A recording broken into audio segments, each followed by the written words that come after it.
მომხმარებლის დაცვის მესამე საერთაშორისო კვირეული ბათუმში დაიხურა. ღონისძიების ფარგლებში მომხმარებელთა უფლებების დაცვის მიმართულებით მიღებული შედეგები, გამოწვევები და აღსრულების მექანიზმები განიხილეს. კვირეული მომხმარებელთა უფლებების გაუმჯობესებასა და მათი ინფორმაციის გაზრდას ემსახურება.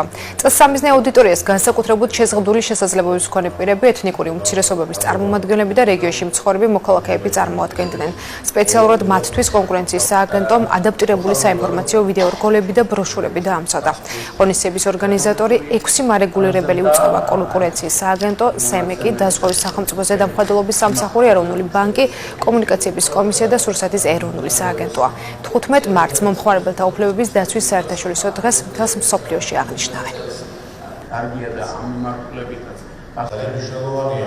საკითხი საკმაოდ მრავალმხრივია, თითოეულ ჩვენთაგანს ეხება როგორც მომხმარებლებს, ვისაც ესხია, ვინც დაზღვევით სარგებლობს, ვისაც შეხება აქ პროდუქტების შესყიდვასთან, ინტერნეტთან, თუ ენერგეტიკასთან, თუ წყლის სერვისებთან, ასევე ყოველდღიურ ცხოვრებაში ტექნიკის ტანსაცმლის თუ უამრავი საქონლისა და მომსახურების შესყიდვასთან. ამ პროცესში წარმოიშობა რიგი საკითხები, რომელიც შეიძლება მოვაჭრესთან ურთიერთობით ვერ დარეგულირდეს და იმისთვის, რომ მომხმარებელთა უფლება იყოს დაცული, აღდგეს და შემდგომ გასწორდეს სავაჭრო პოლიტიკა, ამისთვის არსებობენ ჩვენი უწყებები, სადაც შეიძლება მომხმარებელმა მოგმართოს და ჩვენ რეალურად ვიმოქმედოთ ერთი თვის ვადაში გადავჭრათ აღნიშნული საკითხი. მომხმარებელთა თითოეულ საჩივარს, თითოეულ განაცხადს გულდასმით, ვეცნობით და წყვიტავთ იმ პრობლემას, რომელიც მომხმარებელს აწუხებს, როგორც მიწოდების ხარისხთან დაკავშირებით, ასევე არასწორად დარიცხულ თანხებთან დაკავშირებით.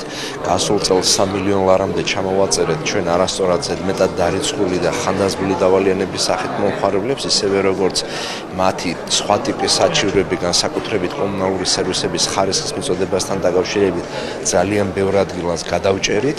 გარდა ამისა, გავზარდეთ კომუნალური კომპანიების საინვესტიციო ხარჯები იმისათვის, რომ მეტი პრობლემა მოგვარდეს ადგილზე. ჩვენ მივიღეთ რამდენიმე შესაბამისი რეგულაცია, მაგალითად უცხოეთში გამსვლელი ქართველი ტურისტების, ზოგადად ვინც ყიდულობს სამოგზაურო დაზღვევას, რომელიც სავალდებულოა ევროკავშირის ქვეყნებში და სასურველია, რომ სხვა ქვეყნებშიც ადამიანს ჰქონდეს, რომ სხვადასხვა შემთხვევითობის და გამო მას არ მოუხდეს ჯიბიდან ფულის გადახდა და ეს სამოგზაურო დაზღვევის ლიმიტები მნიშვნელოვნად გაიზარდა. ამბულატორიული ლიმიტი 1000 ევროდან გახდა 5000 евро, ჰოსპიტალური ფაქტიურად გახდა 30000 ევრომდე და სხვა სასარგებლო დამატებითი რეგულაციები იქნა შემოღებული.